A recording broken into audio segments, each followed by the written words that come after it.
सचमुच एक बच्ची रोए जा रही थी। चित्रा जल्दी से उसे बच्ची को गोद में उठा लेती है। देखो तो कितनी सुंदर बच्ची है, पर इसे जंगल में कौन छोड़ गया है?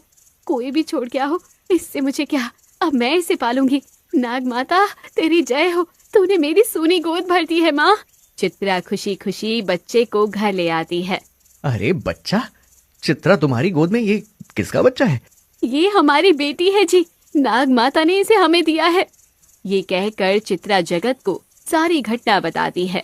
तो वो कहता है, फिर तो इसे हम ही पालेंगे चित्रा, और तुम पर जो बांझपन का दाग लगा है वो भी हमेशा के लिए मिट जाएगा।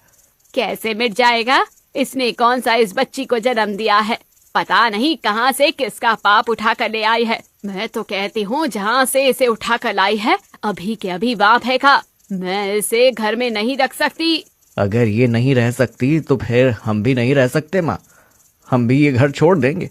जगत का ये बोल सुनकर रोशनी चुप हो जाती है और चित्रा बच्ची का पालन पोषण करने लगती है। चित्रा और जगत दोनों बच्ची का नाम कंचन रखते हैं। एक दिन चित्रा रोशनी से कहती है, माँ जी मैं मंदिर जा रही हूँ, जब तक मैं वापस लौट कर आऊँ कंचन का ध्यान रखना। हाँ हाँ पूरा ध्यान रखूंगी बच्ची का, तू जा आराम से मंदिर होकर आ।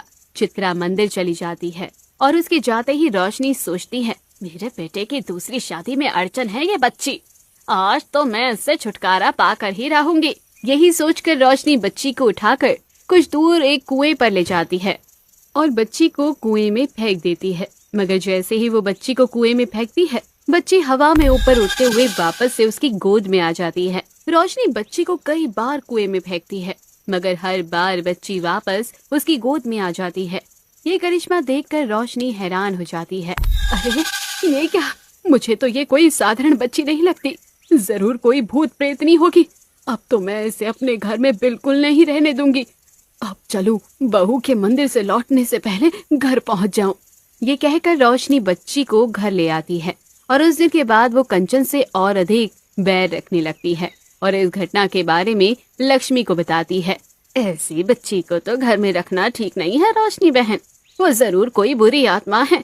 मैं तो कहती हूँ उसे जमीन में गाड़ देते हैं। हाँ यही ठीक रहेगा। पहले उस बांझ से छुटकारा पाना था, पर अब उसके साथ साथ इस अपशकुनी बच्ची से भी छुटकारा पाना होगा। तू हार मत मान, मैं तेरे साथ हूँ। हम लता और जगत की शादी करा कर ही रहेंगे। एक दिन मौका मिलते ही रोशनी कंचन को उठाकर जंगल में ले जाती है और दोनों गड्ढा खोदकर बच्ची को जमीन में गाड़ने लगते हैं। लक्ष्मी बहन तू बच्ची को गड्ढे में पकड़ कर रख, मैं फटाफट इस पर मिट्टी डाल देती हूँ। ले पकड़।